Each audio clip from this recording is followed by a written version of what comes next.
à toutes et tous. Léo Tiburce, directeur filière et territoire de Bio Grand Est.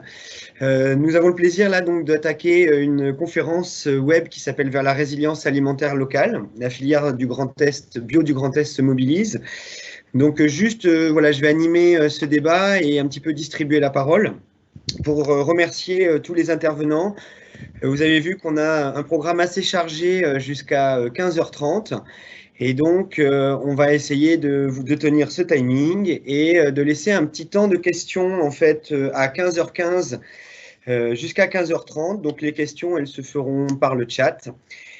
On s'excuse un petit peu du format un petit peu contraint. C'est vrai qu'au départ, cette conférence était organisée en physique sur la foire de Châlons et on a dû la reporter, comme malheureusement la foire est terminée. Donc, je vais passer la parole à Julien Charche, notre président, qui va un petit peu introduire la réunion et lancer ainsi cette conférence. Julien, je te laisse la parole. Oui, merci Léo. Bonjour à toutes et à tous. Je voulais vous souhaiter bien chaleureusement la bienvenue à cette conférence en visio. Comme l'a dit Léo, oui, c'était effectivement prévu bien sûr en physique sur la foire de Châlons, donc c'est un petit peu nouveau pour nous. On a souhaité la maintenir quand même, et puis quand on a vu le nombre de personnes qui s'étaient inscrites, on est plutôt satisfait que ce sujet-là puisse intéresser. La résilience, en fait, nous, producteurs bio, on a tendance à en entendre parler beaucoup, et finalement, c'était bien de pouvoir revoir un petit peu ensemble comment est-ce qu'on peut la construire. Alors, et déjà, ce que ça veut dire.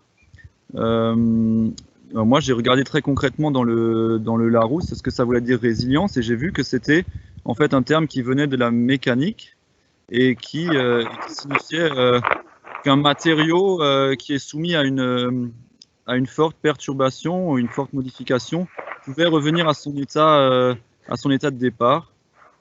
Voilà, et du coup, on a fait un peu le parallèle avec les écosystèmes, qu'après une forte perturbation, un écosystème peut revenir à son état initial.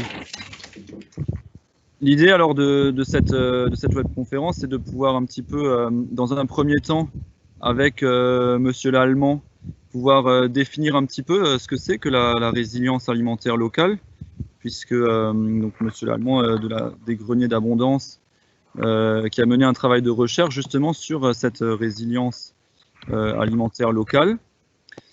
Et puis dans un deuxième temps, on aura l'intervention de croisée de Monsieur Vampouille, président de Terre de Liens au niveau national, et de Monsieur Bussy pour la SAFER Grand Est, Monsieur Bussy, vice-président de la SAFER, sur le thème en fait de l'installation, du renouvellement des générations en agriculture et avec l'aspect foncier forcément qui entre en jeu. Parce que l'idée de base, c'est bien de se dire que si on souhaite aller vers une résilience alimentaire, il faut des paysans nombreux dans les territoires et que du coup, il faut de l'installation, il faut qu'on puisse dégager du foncier pour faire de la production bio. Donc, c'est un élément incontournable. Et donc, c'est pour ça qu'on a voulu le prendre sous cet angle-là. Et on remercie bien évidemment la participation de la SAFER et de Terre de Liens.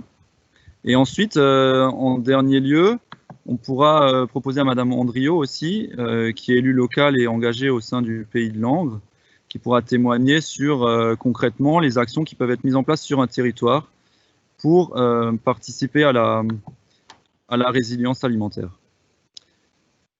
Voilà un petit peu le programme de cet après-midi. Et enfin, il y aura un petit temps d'échange, ou de questions-échanges. On va voir comment est-ce qu'on arrive à mettre ça en musique.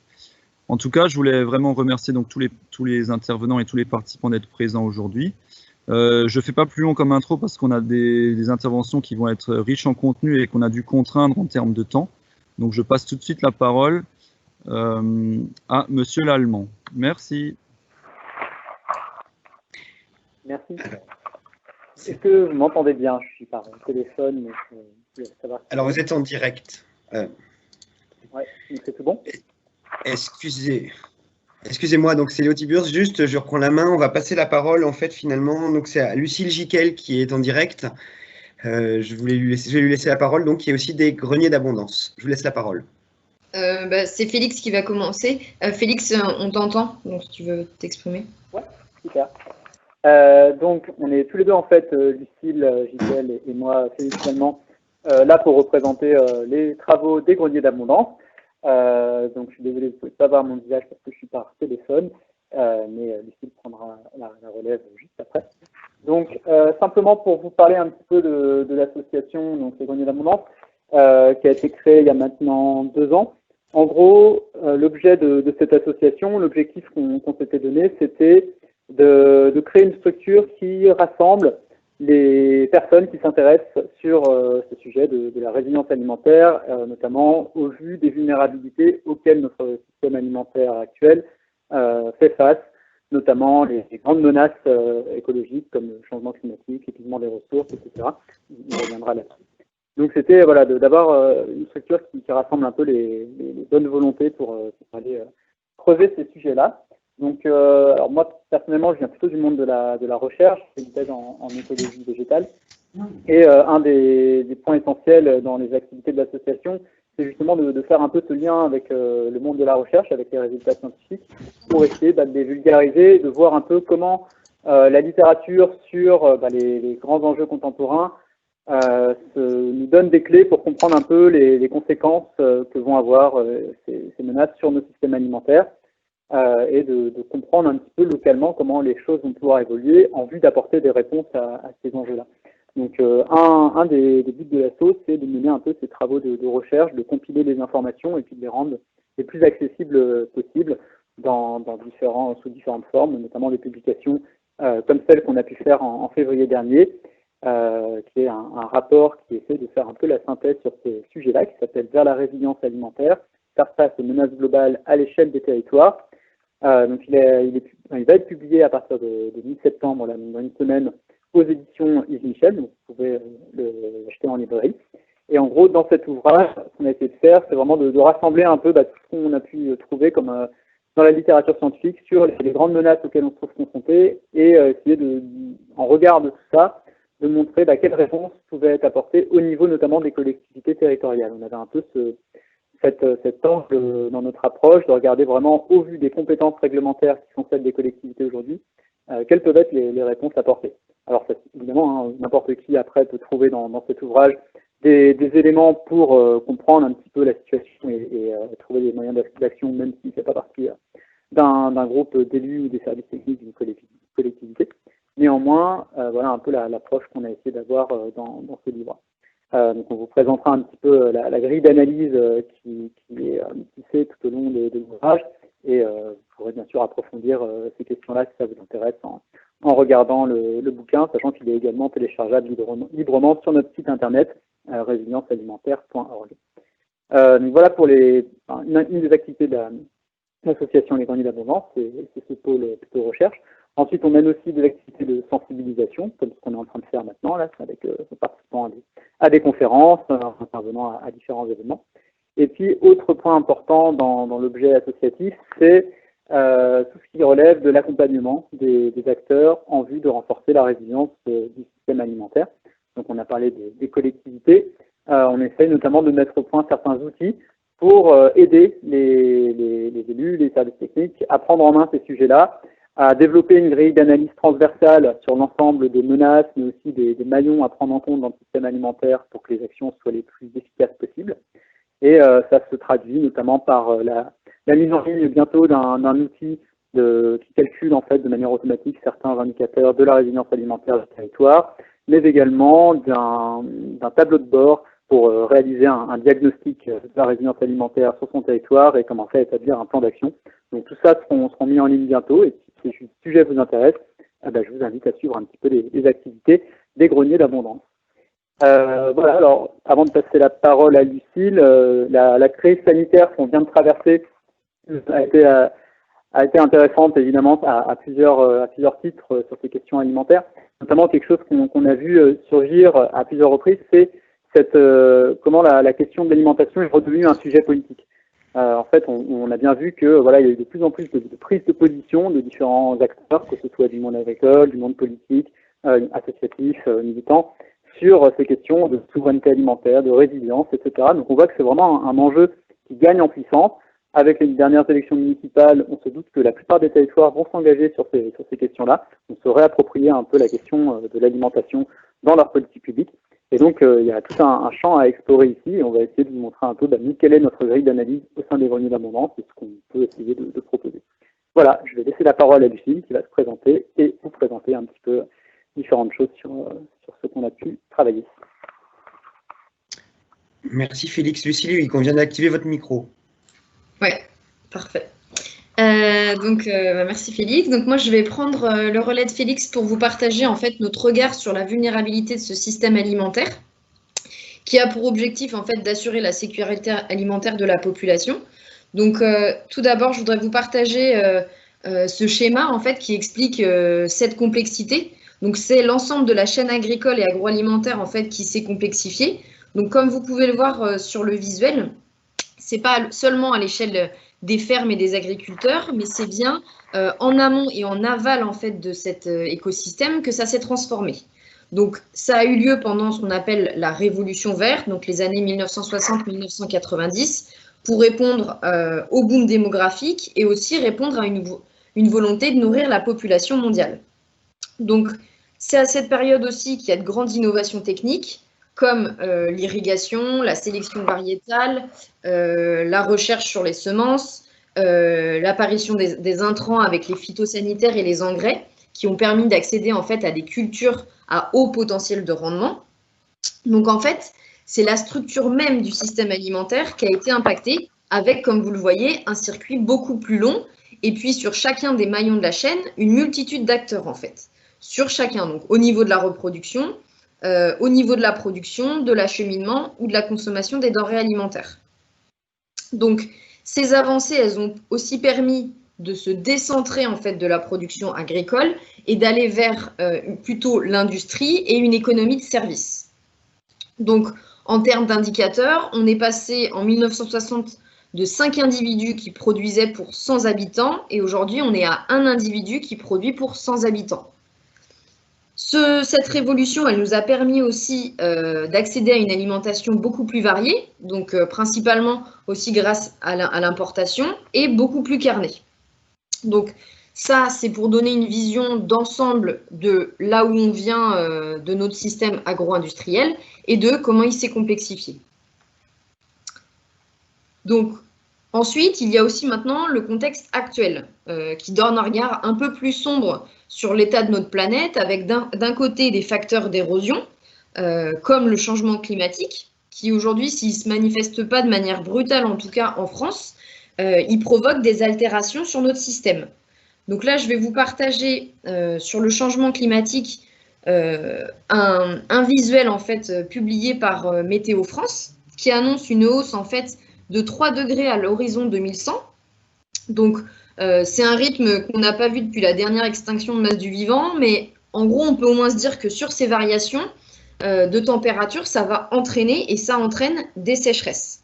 Donc, si on regarde la carte du milieu, donc 2055, donc la sécheresse, donc les zones rouges, toucheront en particulier les zones comme plutôt productivistes, comme la Picardie, la Beauce ou la Champagne. Et ces sécheresses, elles seront donc très défavorables à nos monocultures céréalières. Et puis, une des conséquences, je dirais, les plus importantes de ces sécheresses, ça va être les tensions qui vont s'effectuer sur les ressources en eau douce. Donc aujourd'hui, c'est 50% de l'eau qui est utilisée en agriculture pour produire. Donc ça va entrer directement en confrontation avec les besoins de la population. Et aussi, du coup, ça va venir réduire la disponibilité pour les besoins de nos cultures et les animaux. Si on reprend donc à droite l'épisode de sécheresse de 2003, on a eu en 2003 une baisse des rendements de 20% sur la production de céréales. Si on projette ça sur ce qu'annonce Météo France en 2055, donc il va falloir prévoir une chute de nos rendements de 30% environ. Donc voilà. Un des autres facteurs d'érosion de notre système, c'est l'effondrement de la biodiversité qui s'effondre avec un rythme assez alarmant et qui a des conséquences directes sur les capacités de production à perdurer. Donc, sur le visuel que vous avez devant vous, donc cette carte représente en fait les espaces agricoles à haute valeur naturelle, donc à gauche dans les années 1970 et à droite dans les années 2000. Donc on voit comment ces espaces agricoles nécessaires à la biodiversité ont diminué en 30 ans et des zones favorables à cette biodiversité. Donc cette biodiversité, elle a décliné, donc on peut dire sur la Terre avec les pollinisateurs. Donc il y a 3 plantes sur 4 qui en dépendent pour assurer leur reproduction. Donc c'est aussi un déclin dans la biodiversité. Et puis il y a la biodiversité qu'on voit moins, mais que les agriculteurs, eux, connaissent mieux, qui est la biodiversité souterraine, avec la disparition des insectes, des bactéries, des champignons, en raison de l'utilisation des pesticides. Donc ça rend les terres moins fertiles et donc ça nécessite donc l'utilisation d'engrais pour compenser et maintenir les rendements. Ensuite, on voulait vous partager aussi un autre visuel qu'on aime bien. Donc c'est la perte de biodiversité aussi au niveau de la biodiversité qu'on appelle cultivée.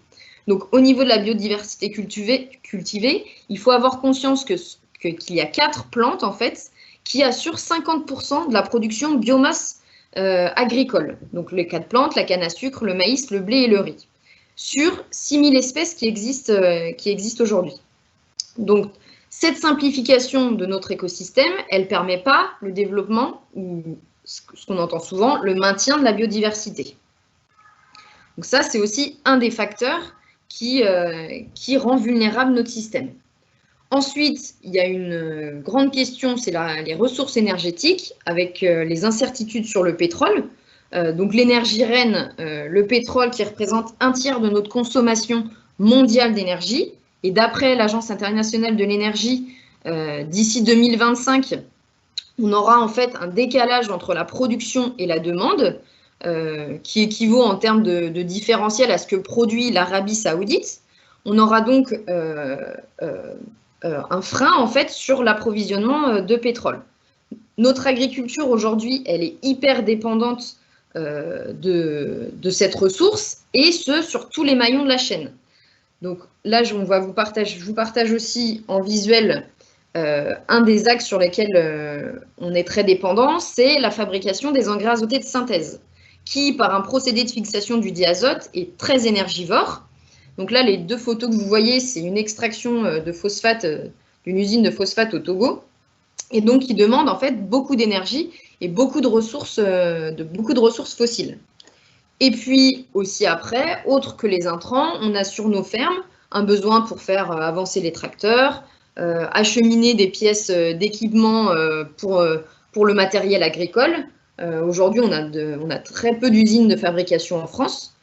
Donc voilà, donc tous ces éléments, ça montre une convergence de différents facteurs de crise en fait, qui structurellement intensifient les contraintes à maintenir le système. Et puis, c'est pas tout, associé à ces menaces, il faut aussi ajouter la diminution des surfaces agricoles.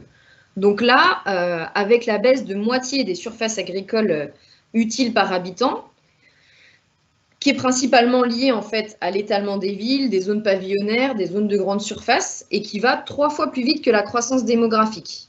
On se retrouve du coup avec moins de sols disponibles et des sols surexploités.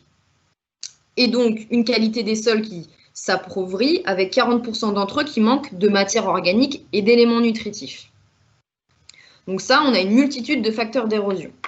Donc je voulais vous partager aussi ce visuel-là pour montrer l'artificialisation des sols. Donc c'est Reims, c'est la zone sud-est de Reims, donc qui montre en fait comment s'est étendue la ville. Donc à gauche, vous avez 2016, à droite, vous avez 1957. Donc on peut se repérer là, par exemple, avec ici l'hippodrome, je ne sais pas, et à droite, ici, la route. Donc on voit en fait que ça s'est densifié en termes de zones pavillonnaires, et puis derrière, de zones commerciales et industrielles, qui a pris du coup sur les terres agricoles. Donc voilà. Donc ça, ce que j'ai cité pour l'instant, c'est des facteurs d'érosion plutôt long terme qui vont venir abîmer, dont on a déjà fait le constat. Et puis après, Il y a des menaces beaucoup plus, je dirais, brutales, avec des vraies ruptures. Par exemple, en cas de choc pétrolier, par exemple, si on a une contraction de l'offre de manière violente, c'est aussi la distribution alimentaire qui sera touchée. Aujourd'hui, il faut savoir que c'est 30 000 camions par mois qui transitent pour approvisionner les industries agroalimentaires et les grandes surfaces.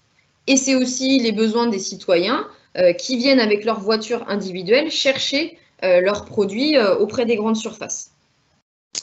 Il peut aussi y avoir un embargo, une crise sanitaire. Par exemple, d'après le FMI, si la croissance ralentit, c'est 40% des entreprises qui sont insolvables, donc entraînant des crises sociales ou financières. Donc, avec le Covid, on a eu un aperçu de ce qu'est un événement brutal qui a généré non pas des problèmes de production agricole ou industrielle au niveau de la partie agroalimentaire, mais plutôt des blocages en fait au niveau de la distribution et de l'acheminement des denrées alimentaires dans les magasins. Donc on s'est retrouvé avec des ruptures en magasin. Donc la combinaison de tous ces facteurs d'érosion avec des événements brutaux, tout en maintenant nos pratiques agricoles et tout en maintenant nos régimes alimentaires avec ces ressources limitées, on ne va pas pouvoir avoir une croissance infinie. Donc, l'objectif, c'était de vous partager en fait l'ensemble, cette vision systémique avec l'ensemble de ces 5 menaces que nous, les greniers d'abondance, on a identifiées, donc les changements climatiques, la biodiversité, les ressources énergétiques, l'artificialisation des sols et la crise politique et les enjeux sociaux. Et en se disant que si on veut continuer à maintenir les objectifs essentiels du système alimentaire, qui est donc de nourrir la population en qualité et en quantité nécessaire, il va être nécessaire de faire différemment en allant vers un système beaucoup plus résilient. Et donc, c'est ce qui était dit en introduction, c'est donc un système qui peut en fait subir et accuser les différentes menaces qui s'effectuent sur son système. Voilà. Je prends la suite pour finir, Lucille. Ouais, vas-y. Donc, en guise de résumé et de conclusion un peu sur tout ça, donc, il faut bien voir que la notion de résilience à laquelle on aboutit à la suite de ce panorama des menaces, eh bien, elle implique qu'en gros, on s'accorde sur le fait que les conditions qui aujourd'hui ont permis au système alimentaire moderne de voir le jour et de se maintenir ne sont absolument plus garanties pour les décennies qui viennent. Donc en fait, on n'est pas du tout dans une recherche de résilience du système en l'état actuel, dans une recherche en fait du statu quo, parce que ça ne ferait que renforcer nos vulnérabilités et renforcer les menaces qui aggravent de la même manière la vulnérabilité de notre système. Donc cette histoire de résilience, en fait, elle implique aussi en fond une transformation radicale du système alimentaire pour aller vers une moindre dépendance aux énergies fossiles, vers des systèmes qui restaurent la biodiversité plutôt qu'ils ne la dégradent, vers une adaptation profonde aux risques de sécheresse et aux autres problèmes liés au changement climatique. Donc on est vraiment dans une transformation très, très profonde du système et pas du tout dans un maintien du statu quo. C'est un peu un des problèmes, je pense, qui va se rencontrer avec ce regain de popularité du terme de résilience, c'est que ça risque très probablement de devenir un peu le nouveau développement durable. Or, quand on regarde très concrètement les perturbations auxquelles on se trouve confronté, on voit bien que les réponses qui ont été apportées jusqu'aujourd'hui pour, en gros, continuer l'industrialisation du système actuel ne sont absolument plus adaptées aux choses auxquelles on fait face maintenant. Donc voilà un peu un premier élément de diagnostic. Et la deuxième chose qui, pour nous, semble essentielle, c'est d'avoir cette approche, on l'a déjà dit, qui est systémique. Donc on l'a vu avec l'exposition des menaces, où on a tout un tas de menaces qu'il faut bien prendre en compte, parce que chacune est aussi importante que les autres. Si on s'occupe seulement, entre guillemets, de s'adapter au changement climatique, ce qui n'est déjà pas une mince affaire, mais qu'on oublie à côté qu'on a une dépendance extrêmement forte aux énergies fossiles, eh bien, lorsque celles-ci se raréfieront de manière beaucoup plus criante que ce que l'est aujourd'hui, eh bien, on voit bien que notre système sera mis complètement en défaut parce qu'on n'aura absolument pas préparé les conditions pour ce sevrage énergétique. Donc, c'est nécessaire de vraiment agir sur tous les fronts, de répondre à toutes ces menaces.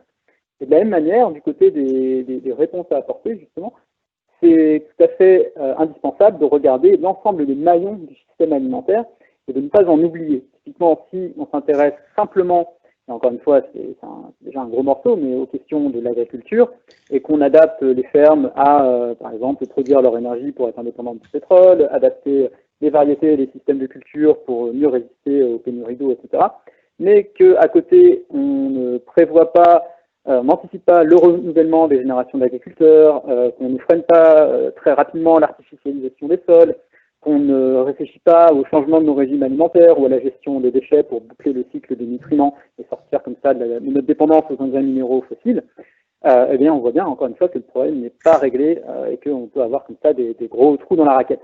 Donc, c'est important d'avoir cette approche systémique à la fois sur les menaces et sur les réponses à apporter. C'est un peu ce qu'essaie de vous montrer cette dernière diapositive, c'est que le système alimentaire, c'est un système, et donc il faut agir sur chacun des maillons de ce système pour que l'ensemble soit résilient et soit cohérent face aux différentes menaces auxquelles on se trouve confronté.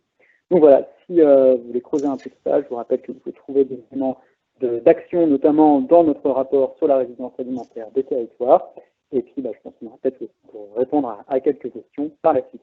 Merci beaucoup.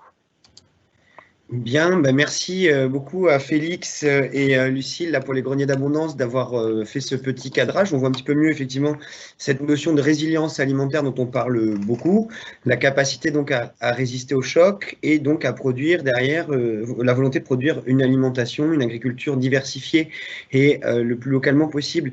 On a voulu, comme le disait Julien Charche, mon président, on a voulu quand même axer la première partie de notre intervention donc qui s'ensuit autour de la question du foncier, du renouvellement des générations, parce qu'il nous semble important de dire que si on appelle un changement alimentaire de nos voeux, il faut qu'il y ait des hommes et des femmes sur le terrain qui puissent assurer cette production. Et donc, on a souhaité faire appel à deux réseaux avec qui on travaille plus particulièrement, donc Terre de Liens et la SAFER, sur cette question qu'on va faire débattre là une vingtaine de minutes, sur cette question de l'installation, la transmission des fermes, le renouvellement des générations en agriculture pour parvenir à ce changement de modèle agricole et alimentaire dont on parlait.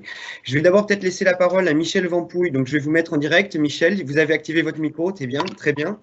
Et donc, j'ai vu que Terre de Liens avait sorti un rapport justement qui s'intitulait « Agir sur le foncier agricole, un rôle essentiel pour les collectivités locales ». Voilà. Est-ce que vous, en tant que président national de Terre de Liens, vous pouvez nous rebondir un petit peu sur cette question-là de foncier et renouvellement des générations dans un objectif de résilience alimentaire? Je vous mets en direct. Oui, vous m'entendez? Très bien. Bien, parce que j'ai eu quelques problèmes de connexion, donc je viens d'arriver il y a 3 minutes. Moi, j'aime bien quelques chiffres un peu simples, même si je les simplifie un peu quelquefois pour qu'on ait une idée des ordres de grandeur. En gros, il disparaît 50 000 hectares de terres agricoles en France par an. Il y a des chiffres qui varient selon les sources, mais ce qui représente, si on considère que sur un hectare, on nourrit 3 personnes, et tout à l'heure, il y a une présentation de parcelles, on voit qu'effectivement, sur un hectare, grosso modo, on nourrit 3 personnes, en simplifiant un petit peu. Ça veut dire que tous les ans, on perd la capacité à nourrir 125 000 personnes. Alors, on peut se dire que ce n'est pas grand-chose, mais ça veut dire que tous les 10 ans, on perd la capacité à nourrir 1 500 000 personnes, et qu'en un siècle, on perd la capacité à nourrir 15 millions d'habitants. Et donc, on voit bien qu'on ne peut pas continuer comme ça dans la disparition des terres agricoles, d'autant que les terres agricoles qui disparaissent sont majoritairement les meilleures terres agricoles, puisqu'en gros, les villes se sont construites sur les zones très fertiles, parce que voilà, on pouvait dégager du temps de travail pour faire autre chose que de l'agriculture. Moi qui suis un francilien, dans le bassin parisien, au milieu du bassin parisien, on voit bien que l'urbanisation, notamment sur les terres très fertiles du bassin parisien, sont potentiellement une catastrophe. Et donc on est aujourd'hui devant... Alors, il y a une présentation des risques. Moi, j'aime bien inverser les choses, parce qu'en définitive, il y a une cohérence dans les solutions. Il y a le risque du changement climatique. Effectivement, on disait on a 10 ans pour réagir. Il y a le risque de l'effondrement de la biodiversité, et on n'a pas loin de 10 ans aussi pour ne pas arriver à des processus irréversibles sur des disparitions totales de certaines espèces dans des écosystèmes. Et quand on regarde la question du foncier agricole, on se dit aussi qu'on a 10 ans pour inverser la courbe de la course de la fatalité de l'agrandissement des exploitations. On sait que la population agricole vieillit et donc va partir en retraite dans les années et les décennies qui viennent. Alors ça fait bien une dizaine d'années qu'on dit qu'un tiers des agriculteurs vont partir en retraite dans les 10 ans, donc le chiffre doit être toujours à peu près le même. Après il y en a qui continuent à travailler très longtemps. Moi j'en connais quelques-uns qui continuent à travailler parce qu'ils ne trouvent pas, y compris sur des très grosses exploitations, qui continuent à travailler parce qu'ils ne trouvent pas de repreneurs. Et donc, et dans le fond, la raison pour laquelle on ne trouve pas de repreneur, elle est à la fois liée au coût du foncier, liée à l'imprécision dans beaucoup d'endroits sur les projets d'urbanisation. C'est vrai que commencer une vie d'agriculteur quand on n'est pas garanti qu'on pourra continuer à exploiter pendant un certain nombre de décennies suffisantes, ça n'incite pas forcément à l'installation. Et puis, elle est liée aussi à quelque chose qu'on évoque assez peu, mais qui est dans le fond la transformation du métier d'agriculteur. J'étais dans une réunion de la commission agriculture d'un PNR d'Île-de-France où un paysan disait on n'apprend pas à être paysan. Ce qui était vrai autrefois, les paysans étaient les enfants de paysans.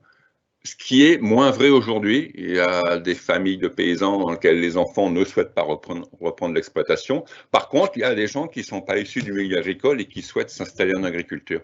Donc cette évolution, elle est assez importante. Et dans le fond, le métier de paysan devient un métier, j'allais dire comme les autres, pas tout à fait, parce que la nature du métier est un peu particulière malgré tout. Mais voilà, on n'est pas, ce ne sont plus uniquement des filiations. Et donc l'accès à la terre devient effectivement un enjeu important pour tous ceux qui souhaitent s'installer en agriculture et qui ne sont pas issus du milieu agricole. Or, aujourd'hui, si on continue dans la pente qui est la nôtre, à une diminution du nombre, je ne sais pas si on doit dire paysans ou exploitants agricoles, peu importe, en tout cas du nombre de fermiers sur des fermes, on va fatalement, comme en gros entre 30 et 40% du foncier agricole va changer d'exploitant dans les 10 ans, soit on retrouve tous les ans quelques même dizaines de milliers de personnes qui ont envie de s'installer en agriculture, qui en ont envie parce qu'ils ont le sentiment que c'est un métier qui permet de vivre correctement, soit effectivement ce sera une course à l'augmentation de taille des exploitations, et quand on a une augmentation de taille des exploitations, quelle que soit la volonté de qualité du travail, on est fatalement poussé, notamment aussi parce que la politique agricole européenne pour l'instant pousse, on est fatalement poussé à une certaine spécialisation des exploitations pour, je dirais, simplifier le travail. Or, la spécialisation des exploitations, c'est ce qui ne permettrait pas de répondre à l'ensemble des crises qui ont été annoncées. Et moi, je rajouterais dans cette nécessité d'évolution, dans le fond, de retrouver en grande partie une fertilité naturelle des sols qui ne peut venir que d'une diversité des cultures. Et dans le fond, c'est une bonne nouvelle parce que une diversité des cultures, c'est aussi ce qui permet de remettre de la matière organique dans les sols plutôt que de fonctionner uniquement avec du phytosanitaire. Et donc, quand on remet de la matière organique dans les sols, c'est aussi ce qui va permettre de stocker l'eau qui tombe en hiver et qui commence à manquer considérablement en été. C'est aussi ce qui va permettre de remettre de la biodiversité dans les sols et avec des cultures diversifiées, de remettre des prairies, des systèmes d'agroforesterie qui sont aussi très favorables à la biodiversité. Donc, je pense qu'il ne faut pas présenter les enjeux agricoles comme des contraintes qui s'accumulent, mais au contraire, comme dans le fond, l'idée toute simple que pour s'en sortir, il faut remettre de la matière organique dans les sols, parce que c'est ça la base de la fertilité et de la biodiversité, et que par ailleurs, c'est aussi une opportunité supplémentaire, parce que la matière organique, c'est d'abord du carbone, et que donc, dans une optique de neutralité carbone, remettre de la matière organique dans les sols, c'est stocker du carbone dans les sols. Et donc voilà, tout ça c'est lié. Alors la question du foncier, elle est importante parce que elle est en lien aussi avec aujourd'hui le souhait de plus en plus d'un nombre de citoyens de plus en plus important, mais aussi des luttes de plus en plus importantes. Nous, Terre de Liens, on a fait des campagnes de plaidoyer pour les municipales et on refera pour les régionales et les présidentielles. Et on voit bien que une très grande majorité des listes aux élections municipales, aujourd'hui, on parlait de remettre de l'agriculture, remettre des productions de proximité, avec souvent l'entrée en du bio dans les cantines, mais c'est quelque chose qui s'élargit aussi considérablement. Donc on peut dire qu'aujourd'hui, ce débat sur retrouver une agriculture qui produise des produits alimentaires et qui, en grande partie, nourrit les habitants qui sont à proximité, est un débat qui est dans le débat public, alors qu'il y a encore 5 ou 6 ans, c'était dans quelques petits milieux, je dirais militants, mais que beaucoup considéraient que l'agriculture, c'était une histoire de politique nationale, voire de politique européenne.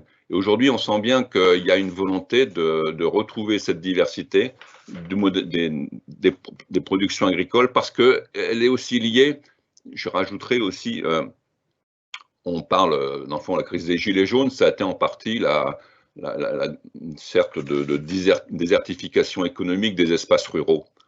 Or, les premiers acteurs des espaces ruraux, ça peut être le retour de très nombreux agriculteurs. La course à l'exploitation des exploitations, c'est aussi une désertification des espaces ruraux et une vie beaucoup plus difficile dans les espaces ruraux. Donc voilà, il y a plein de bonnes raisons qui fait qu'on, je n'allais pas dire qu'on peut être optimiste, mais en tout cas, on commence à sentir se dessiner les évolutions. Bien, merci beaucoup Michel. Je vais donc passer aussi la parole à la SAFER. Il faut bien que vous activiez votre micro du côté de la SAFER.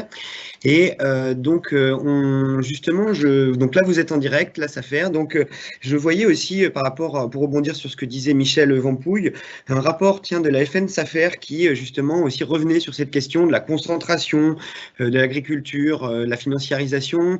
Et est-ce que vous, en Grand Est, parce que là on peut redécliner un petit peu plus sur notre territoire, c'est quoi votre constat par rapport à ce qui vient d'être dit sur voilà, l'évolution, l'affectation des terres agricoles, vous en tant qu'opérateur foncier?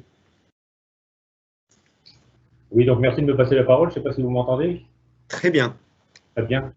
Donc oui, effectivement, il y a un rapport national qui vient de sortir concernant la concentration du foncier agricole, viticole, voire aussi forestier. Principalement aussi en région Grand Est, puisqu'on va principalement parler de la région Grand Est. Donc vous dire qu'on vient également de sortir un rapport et une étude concernant notre région, concernant l'accaparement des terres et le transfert effectivement du foncier via des parts de société qui échappent à tout contrôle, qui est assez criant, donc je vous inviterai effectivement à en prendre part et à le diffuser, où on se rend compte qu'effectivement, par ces modes de transfert de parts de société avec du foncier, ce foncier n'étant plus du tout contrôlé, il va à une minorité effectivement d'agriculteurs, souvent déjà les plus grosses exploitations.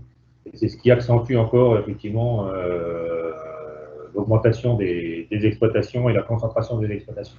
Donc ça, c'est un phénomène effectivement qu'on voit beaucoup dans le nord de la France. Pour revenir un peu plus précisément sur les transmissions des exploitations et l'installation des jeunes, il est clair que si nos outils aujourd'hui législatifs ne sont pas modifiés pour pouvoir réguler le foncier, sans foncier, on n'installera plus de jeunes dans l'avenir, ou de moins en moins de jeunes dans l'avenir. Alors, ce n'est pas forcément le cas dans toutes les régions françaises, ni dans tous les départements du Grand Est. On a des départements plus ou moins épargnés les uns les autres.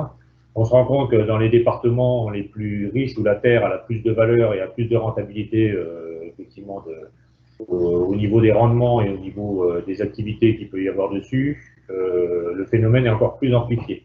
Ce qui veut dire que dans certains départements, il y a de moins en moins d'accès au foncier pour les jeunes agriculteurs.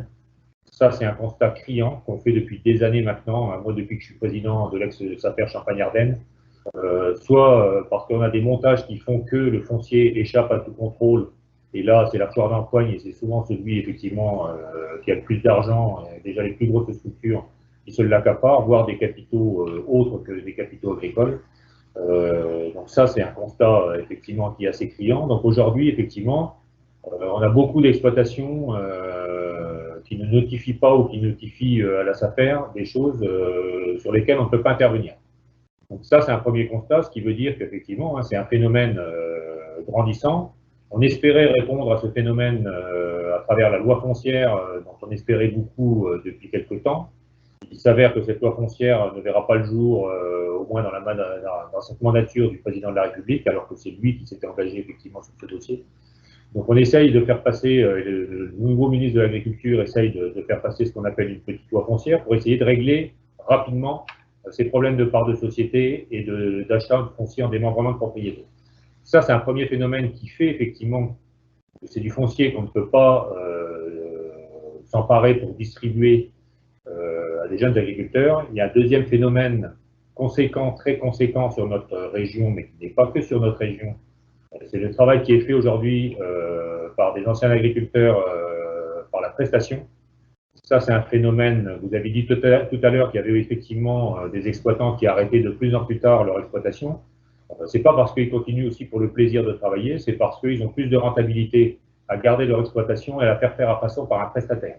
Et ça, c'est un phénomène dont on a aussi dénoncé les dérives depuis maintenant quasiment 7 ou 8 ans sur notre région, ex-région Champagne-Ardenne, mais qui s'est accentué depuis sur toute la moitié nord de la France, voire plus. Donc ce travail en prestation, un exemple, vous avez une commune rurale de 60 habitants, vous avez 3 exploitations la même année, ça a été le cas sur une de mes communes proches de chez moi, 3 exploitations de 150 hectares viables, qui ont été reprises la même année par 3 prestataires, donc 3 agriculteurs en moins sur la commune, 10 habitants en moins au final sur la commune, puisque les 3 prestataires viennent de communes extérieures et viennent parfois travailler la nuit pour faire effectivement le plus possible de travaux. Donc ça, c'est un deuxième phénomène sur lequel il faudra aussi que le législateur se penche, parce que quand on parle renouvellement des générations ou effectivement du rôle des SAFER, même si on a un rôle prépondérant dans l'installation, puisque pour la SAFER Grand Est, c'est plus de 25% des attributions qui sont faites, qui vont à l'installation des jeunes, mais pour installer, il faut maîtriser du foncier. Et pour installer confortablement, entre guillemets, il faut maîtriser des unités d'exploitation complètes. Parce qu'effectivement, voilà, on conforte des installations, mais on a du mal à installer si on ne maîtrise pas toutes les exploitations. Donc ça, c'est un sujet effectivement qui est plus que d'actualité. Après, vous dire que par rapport à la concentration, par rapport à la consommation des espaces, voilà, c'est un phénomène effectivement qu'on décrit aussi, cette consommation des espaces depuis longtemps, puisqu'aujourd'hui, dans les missions qui sont confiées aux SAFER par le législateur, on a la mission d'observatoire du foncier, puisqu'aujourd'hui, c'est les SAFER qui font le rôle d'observateur du foncier sur tous les territoires pour l'État, puisque l'État n'a plus les moyens de le faire. Donc on se rend compte qu'effectivement, la consommation du foncier, qui était en baisse depuis les années 2008, est repartie à la hausse depuis maintenant 3 ans, mais fortement à la hausse. Donc on retrouve effectivement la consommation du foncier et des espaces qu'on pouvait avoir avant 2008, quasiment. Vous dire qu'il y a des sujets sur ces consommations qui peuvent nous inquiéter, hein, type les champs photovoltaïques, de panneaux photovoltaïques au sol. On voit effectivement des porteurs de projets un peu partout qui commencent à vouloir implanter ces panneaux. Alors il y a aussi une question de rentabilité derrière, hein, à partir du moment où l'agriculture est en défaut par rapport à la rémunération que ça peut apporter pour des exploitants. Quand on leur propose effectivement de pouvoir gagner plus sur une partie et d'avoir du revenu, voilà, il pourrait vite céder aux tentations. Donc, ce qui veut dire qu'il faut aussi renforcer les outils par rapport à la consommation des espaces, donc, via les CDPENAF, mais pas que, hein, il y a d'autres outils qu'il va falloir mettre en place. CDPENAF, juste vous pouvez dire c'est la consommation, c'est la commission départementale où tous les projets des collectivités, comme des propriétaires, doivent passer, tous leurs projets doivent passer en commission devant cette commission représentée à la fois par l'État, les collectivités locales, les chambres d'agriculture, dont les affaires font partie, mais on n'a pas de voix délibérative. Et c'est cette commission qui accorde, enfin, qui fait une proposition au préfet ou pas, effectivement, de valider un projet sur des terres agricoles ou un projet, effectivement, de collectivité, de révision de tous les documents, les révisions des documents d'urbanisme passent en CDPENAF. Et il y a un accord ou non de la CDPENAF par rapport à tous ces documents. Donc tout ça doit être toiletté parce que ça ne marche pas suffisamment, hein, on s'en rend compte aujourd'hui, puisqu'on est réparti. Tout à l'heure, mon prédécesseur parlait de 50 000 hectares, mais on est au-delà hein, depuis 2 ans. On est au-delà des 60 000 hectares. Et effectivement, ça a été dit, c'est dans les meilleures terres agricoles de France, ce qui fait que ce n'est pas 1 hectare pour 3 habitants, mais c'est bien plus. Donc, ce qui veut dire qu'effectivement, à chaque fois qu'on en perd, c'est assez douloureux pour la profession agricole et c'est aussi très très douloureux pour la biodiversité, puisque vous parliez tout à l'heure de biodiversité, mais je ne vais pas forcément aller sur ce sujet-là, simplement vous dire que la très grande majorité de la biodiversité se trouve dans les sols et qu'à chaque fois qu'on bétonne un hectare de foncier agricole, de prairies ou forestier, à chaque fois on perd 100% de la biodiversité, quasiment 100% de la biodiversité, même si on est capable d'en remettre une petite partie dessus. Donc c'est des vrais sujets effectivement d'actualité. Aujourd'hui, on fait de l'installation, mais on n'en fait pas suffisamment. On continue d'avoir une concentration des exploitations, surtout dans les régions, dans les grandes régions agricoles, dont on fait partie. C'est pas sans nous inquiéter, hein, parce que de toute façon, ça a été dit tout à l'heure, on a un boom effectivement du départ en retraite qui va arriver dans les années, dans les années à court terme. Et effectivement, si on n'est pas capable de maîtriser des unités d'exploitation du foncier, on ne pourra pas installer des jeunes qui sont aujourd'hui dans les écoles et qui ne demandent que ça. Je le dis parce que les écoles agricoles sont pleines aujourd'hui. Oui, il y a des candidats, vous voulez dire, il y a des candidats à l'installation? Il y a toujours des candidats à l'installation. Simplement, on voit par l'évolution du modèle qui se fait sans que la politique ne le fasse, parce qu'on a une évolution du modèle agricole aujourd'hui dans nos campagnes, qu'on constate, des dérives qu'on constate. Simplement, aujourd'hui, on n'a pas une politique claire au niveau de la France comme de l'Europe pour savoir où on veut emmener l'agriculture. Et tant qu'on n'aura pas cette politique, les outils dont on fait partie, des acteurs majeurs, effectivement, on est l'outil, effectivement, à la fois des collectivités, à la fois du monde agricole, bien sûr, et à la fois aussi, via notre mission environnementale, de beaucoup d'acteurs qui gravitent autour de l'environnement.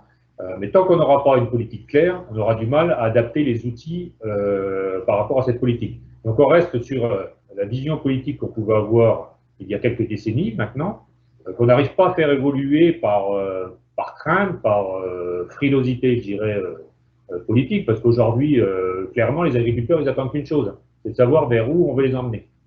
Aujourd'hui, clairement, ils n'ont pas forcément ces réponses, ce qui fait qu'on reste sur les anciens modèles. Et aujourd'hui, l'ancien modèle fait que, effectivement, ça favorise la concentration et plutôt l'agrandissement plutôt que l'installation pour des projets de diversification. Aujourd'hui, ce que je vous ai dit sur, par rapport effectivement à toutes ces fermes qui peuvent passer en travail en prestation, à chaque fois, on voit que sur ces fermes qui passent en prestation, on a une baisse de la valeur ajoutée parce qu'on va vers la simplification. Simplification. Ce qui veut dire que sur les territoires, on a aussi une baisse effectivement d'attractivité par rapport aux territoires, puisqu'à partir du moment où vous avez moins d'exploitants d'agriculture dans certains territoires, c'est aussi de l'économie, c'est de l'attractivité, c'est de la vie, c'est de l'entretien du territoire. Donc ça, c'est des vrais constats, c'est des vraies problématiques. Nous, enfin, pour finir sur une note quand même positive, on a quand même des porteurs de projets qu'on sélectionne via les appels à candidature qu'on peut faire au niveau des affaires quand on a du foncier à rétrocéder.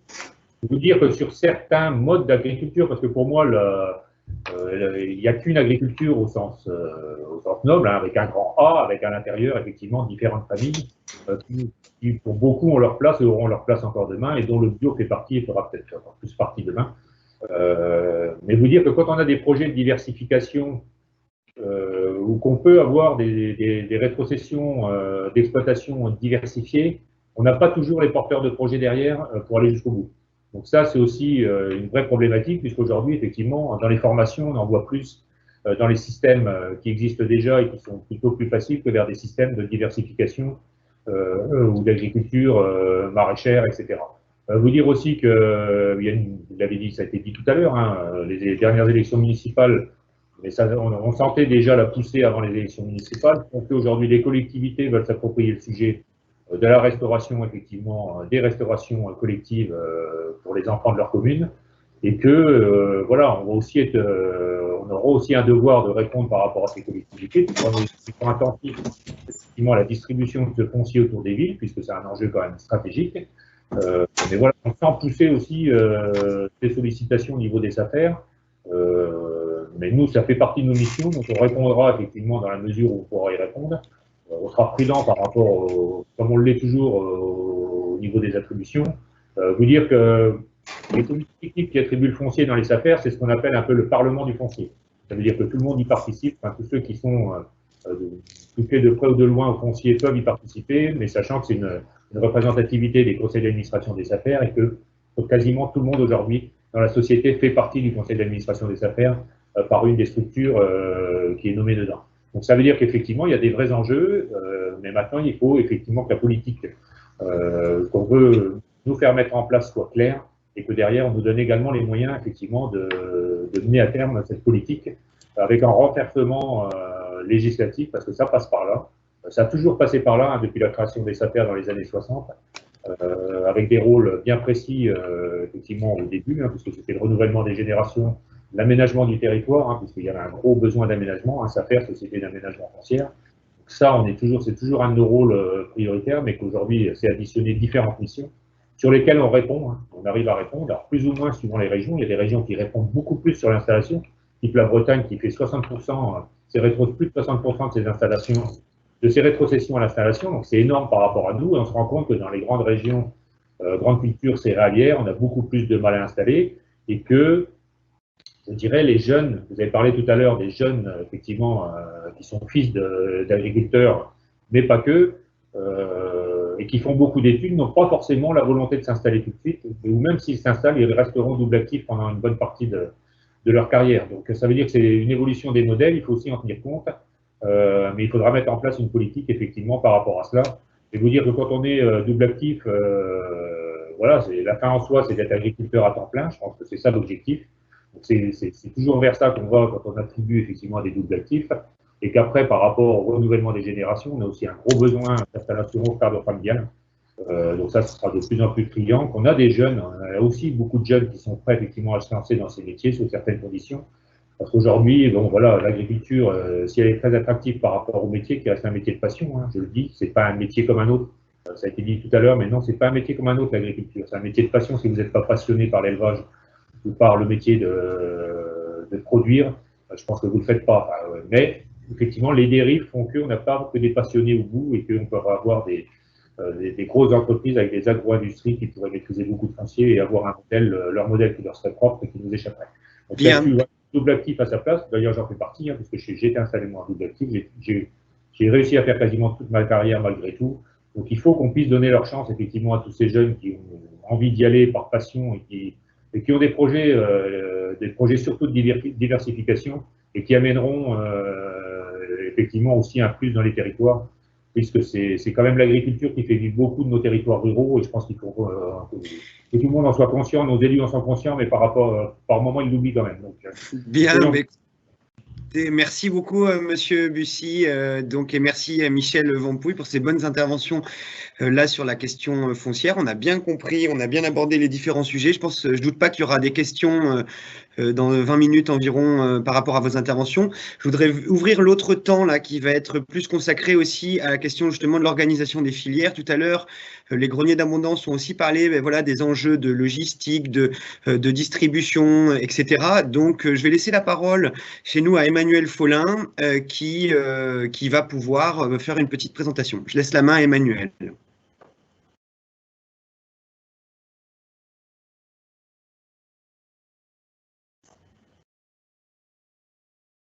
Alors, Emmanuel, on ne t'entend pas.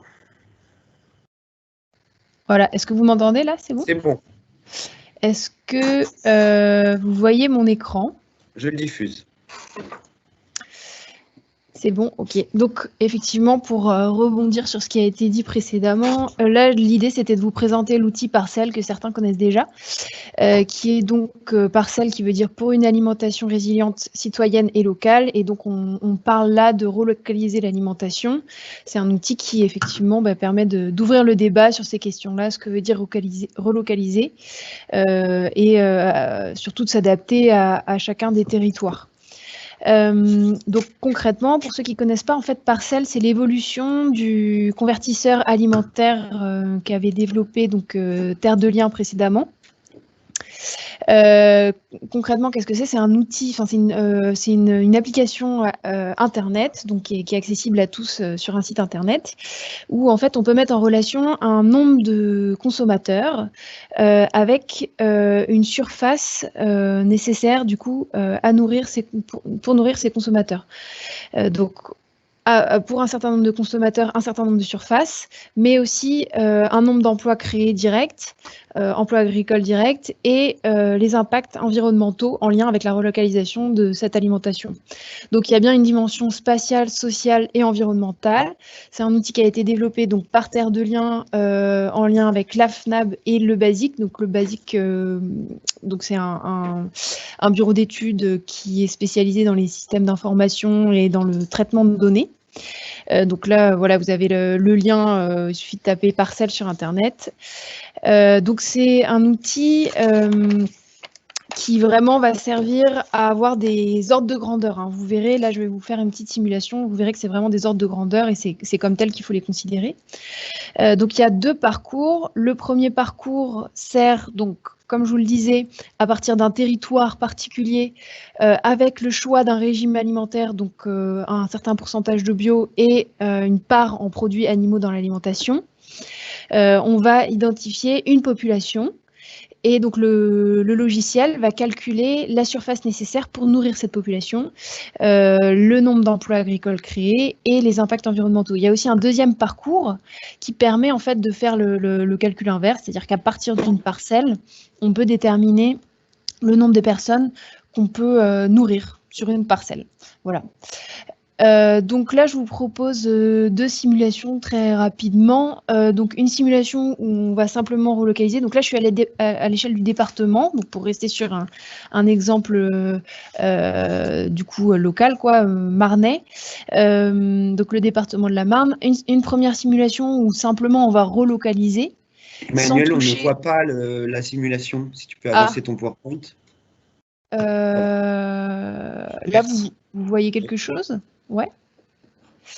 Donc une simulation où on relocalise, on ne touche pas au pourcentage de bio donc dans l'alimentation et on ne va pas toucher au régime alimentaire. Et une deuxième simulation, pardon, où on va pousser un peu pour voir ce que ça donne sur le logiciel. On va pousser les curseurs donc à 100% local, 100% de bio et on diminuera de 50% la consommation de produits animaux. Donc sur la première simulation, voilà ce que ça donne à peu près visuellement, enfin pas à peu près, voilà ce que ça donne visuellement. Donc vous avez les 3 grands résultats donc en termes de surface, d'emploi et d'impact. Donc là on voit qu'en termes de surface agricole, on est à 175 600 hectares, à peu près 6 000 emplois. Et là on va voir qu'il n'y a pas d'impact écologique parce que lorsqu'on ne modifie pas en fait les curseurs de pourcentage de bio et la part de produits animaux dans le régime alimentaire, les impacts écologiques ne sont pas calculés par le logiciel parce qu'il n'y a pas assez de données. Donc voilà, ça c'est intéressant aussi de voir ça. Ensuite, vous avez le détail donc par typologie de production. Donc on voit bien que pour nourrir, il faut des légumes, des fruits, des céréales et un peu d'élevage. Donc là, on voit que l'élevage dans une alimentation sans toucher la part de produits animaux, on est à 87% d'élevage.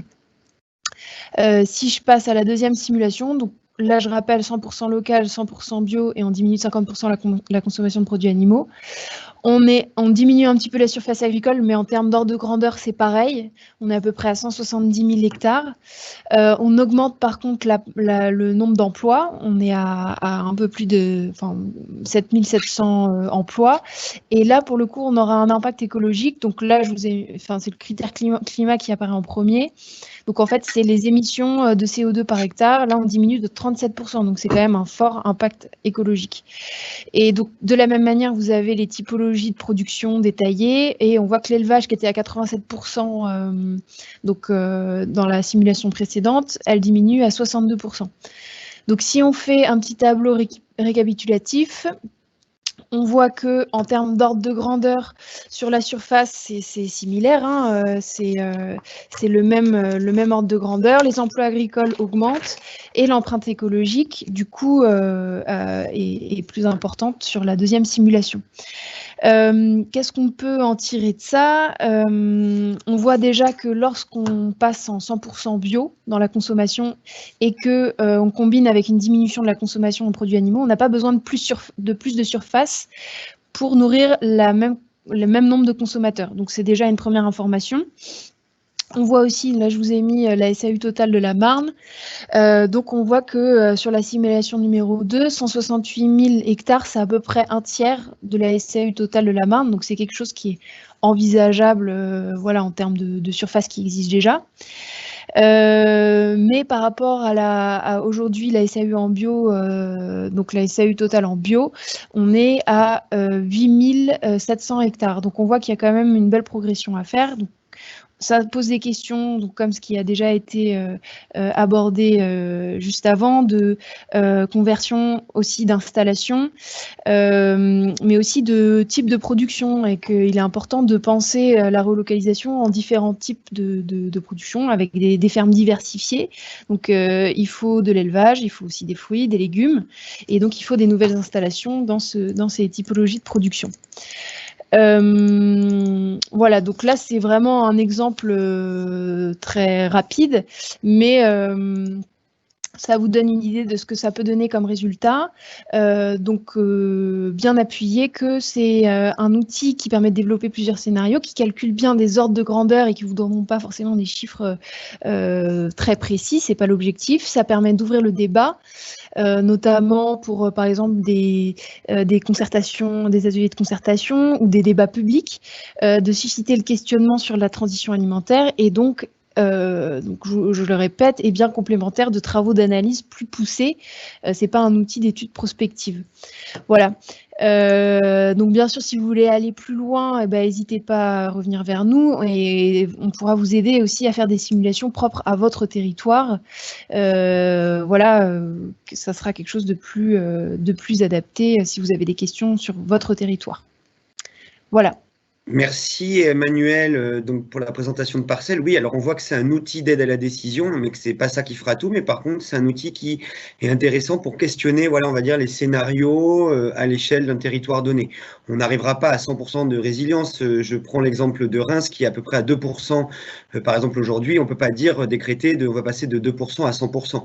Mais voilà, ça peut donner des perspectives et des objectifs. Juste, donc il y a Madame Audriot qui doit intervenir, donc élue pour le PETR là, du Pays de Langres. Alors, elle a un petit souci technique, c'est qu'il y a une alarme incendie qui s'est déclenchée dans son bâtiment. Donc, je vais appeler Clarisse Perrin, si c'est possible. Clarisse, et je la vois pas non plus, Clarisse, à l'écran, donc j'ai peur qu'elle se soit déconnectée. Est-ce que vous m'entendez ? Bonjour.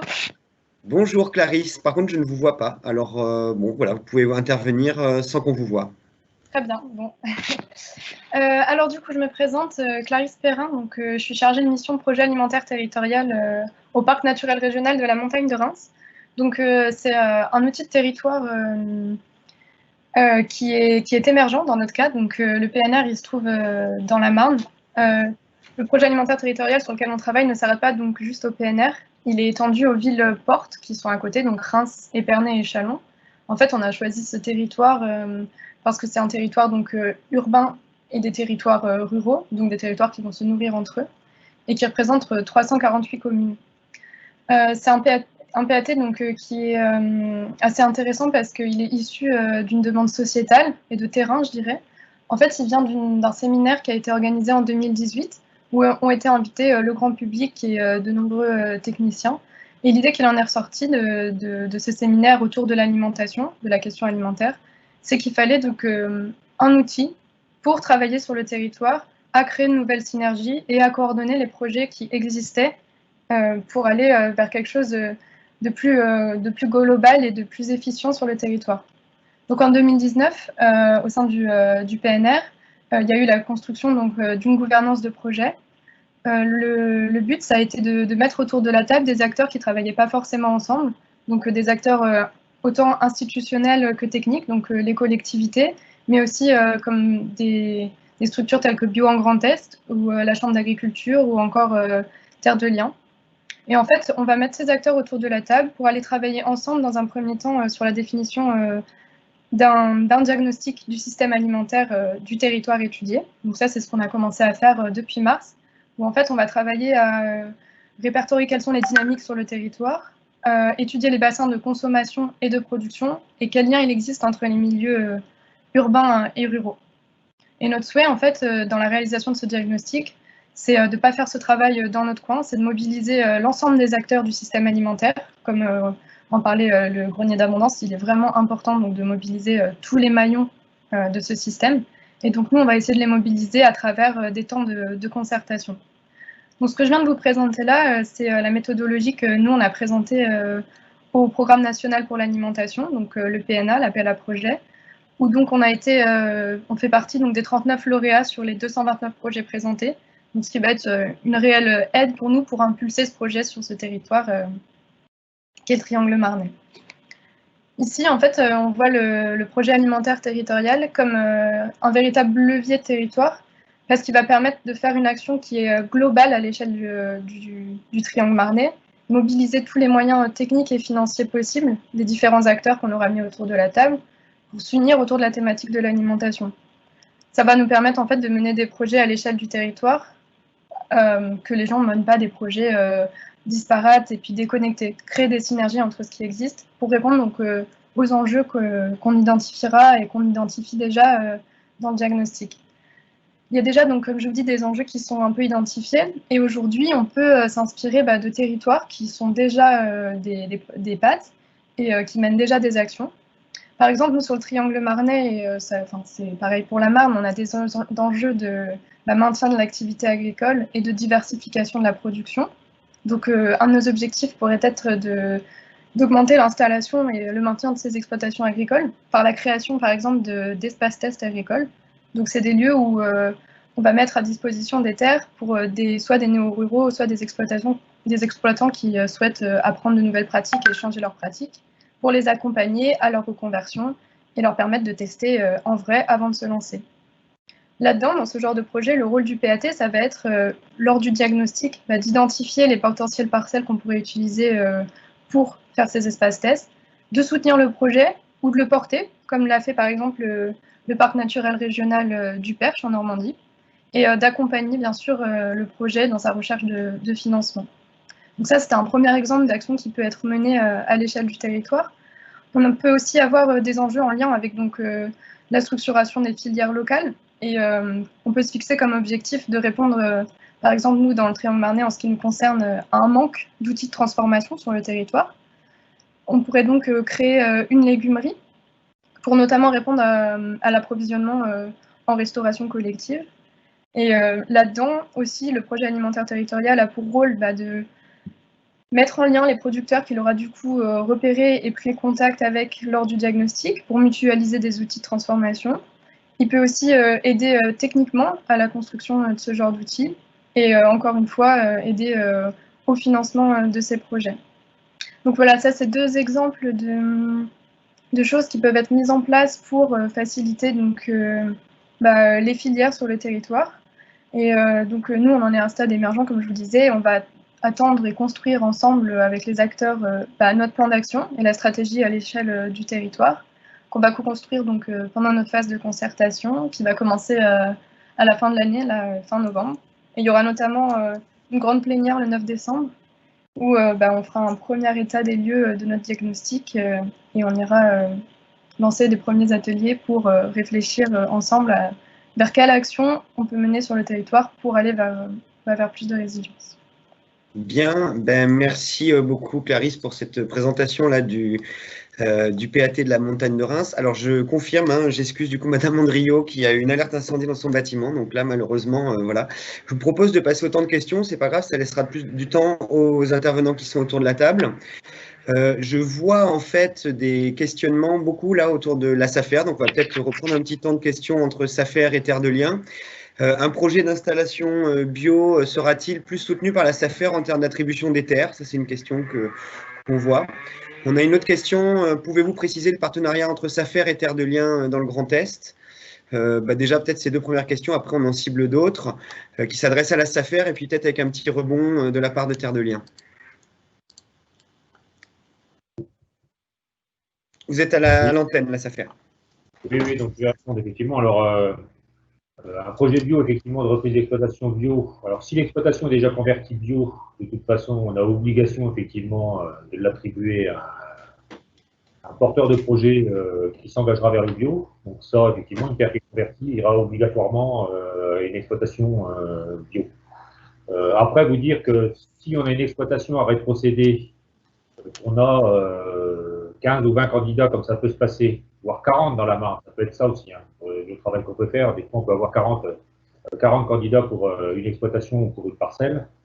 Vous dire qu'après, on regarde par rapport aux priorités, effectivement, du département, du secteur, et par rapport aux porteurs de projets. C'est-à-dire qu'on analyse les projets, quels qu'ils soient. Hein.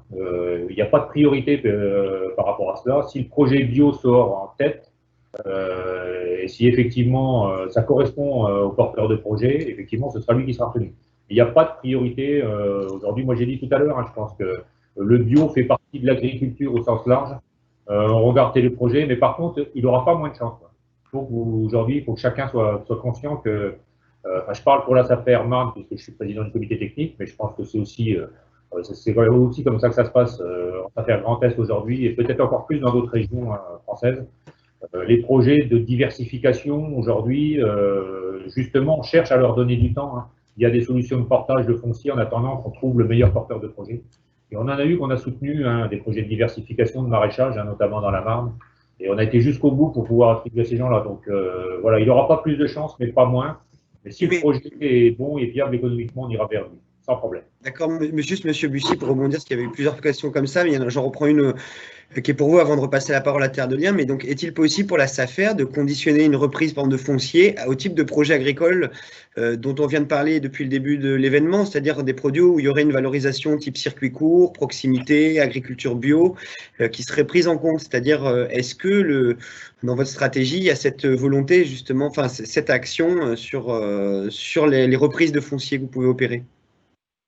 Alors si, à la demande d'un de nos partenaires, d'une collectivité, d'une chambre d'agriculture, ou aussi d'un propriétaire, hein, puisque un propriétaire peut nous demander effectivement en priorité que son exploitation passe à un acteur en bio, en circuit court, en circuit de proximité. Effectivement, ça peut être dans le cahier des charges et ça peut être dans l'appel à candidature. Donc ça, effectivement, si ça nous est demandé, on le fera, on le fait. D'accord. Et peut-être faire rebondir Michel Vampouille aussi sur cette question-là, ces 2-3 questions là sur le foncier, SAFER, collectivité Terre de Liens. Vous travaillez aussi souvent ensemble, les SAFER et Terre de Liens. Est-ce que, voilà, Michel aussi rebondir sur ces questions-là? Moi, ça fait 10 ans que je suis à Terre de Liens Île-de-France et un peu national, mais sur les questions agricoles depuis une vingtaine d'années, et j'ai vu une évolution importante des SAFER. Je veux dire, en tant que Terre de Liens, d'abord, il y a une convention entre la Fédération Terre de Liens et la Fédération nationale des SAFER, et je crois qu'il y a de l'ordre de cette région où il y a des conventions, où il va y avoir des conventions entre les associations territoriales Terre de Liens et les SAFER. Donc les relations sont un peu différentes selon les régions. Il y a des régions où ça se passe très bien, d'autres où ça se passe pas extraordinairement bien, mais c'est quand même dans une amélioration continue. Et l'intérêt aussi pour Terre de Liens de travailler avec la SAFER, moi j'ai vu ça notamment de toutes les acquisitions en Île-de-France, c'est que c'est aussi un outil qui permet de lutter contre l'inflation des prix agricoles. On parlait tout à l'heure des formes sociétaires. Un des risques devant lequel on est, c'est que la terre agricole est extrêmement peu chère en France par rapport aux pays voisins, notamment grâce à l'existence des SAFER, et que comme elle est extrêmement peu chère, elle peut devenir extrêmement spéculative si on laisse les choses filer. Et alors, il y avait une question sur est-ce que la SAFER peut... Moi, je constate que de plus en plus, la SAFER permet les installations et s'oriente vers le bio. Mais là aussi, les programmes alimentaires territoriaux peuvent avoir un impact. Si les collectivités locales définissent des programmes alimentaires territoriaux et définissent des territoires comme étant prioritaires pour recevoir, par exemple, du maraîchage bio. Moi, j'ai le cas dans une agglo pas très loin de chez moi où il y a une plaine qui s'appelle plaine maraîchère, dans laquelle il n'y a plus aujourd'hui que 20% de maraîchers. À partir du moment où l'agglo a un programme alimentaire territorial et un projet sur long terme et qu'elle dit sur ces espaces-là qui ont une vocation maraîchère, eh bien voilà, on affiche cette vocation maraîchère. Ça veut dire que quand il y aura des successions et des repreneurs, et on a vu tout à l'heure que ça va aller très vite, ça veut dire que la SAFER, effectivement, aura tous les arguments et les élus locaux qui sont présents dans les conseils d'administration et les comités techniques de la SAFER, ainsi que des associations d'environnement, pourront peser pour que, effectivement, des territoires définis comme devenant du maraîchage reviennent au maraîchage. Et aujourd'hui, la plupart des gens qui s'installent en maraîchage s'installent en maraîchage bio. Donc, je suis plutôt... Et d'ailleurs, pour terminer, entre les liens, entre la SAFER et puis Terre de Liens, nous avons tous les deux soutenu l'initiative des quelques parlementaires qui continuent à œuvrer pour qu'une loi foncière aboutisse rapidement. Donc, on partage largement les analyses sur le foncier. Après, en fonction des territoires, ça peut être plus ou moins facile et plus ou moins évident. Mais nous aussi, quand nous installons des paysans dont nous estimons qu'ils auront la capacité à gérer leur exploitation et à être viables. Donc là-dessus, la SAFER a cette exigence-là aussi. Mais nous aussi, nous l'avons parce qu'il est important que les fermes que Terre de Liens achète soient des fermes viables et qui puissent servir de référence sur la démonstration qu'une autre agriculture est possible. Bien, merci. J'ai une autre question. J'ai beaucoup de questions sur le foncier, sur le contrôle des structures. Tant que vous y êtes, en parler un petit peu rapidement, parce que c'est pas forcément la même chose, on va dire, l'acquisition foncière, du contrôle des structures. Juste, bon, Monsieur Bussier en a parlé aussi tout à l'heure un petit peu, la politique nationale d'installation, mais on voit bien que là, il y a peut-être quelque chose à revoir, Monsieur Vampouille, sur cette question du contrôle des structures. Ben, vous m'entendez? Parce que je perdu. Vous êtes à l'antenne. J'ai perdu l'image, mais je suis à l'antenne. Mais oui, bon, le représentant de la SAFER a bien expliqué qu'effectivement, les formes sociétaires commencent à se multiplier.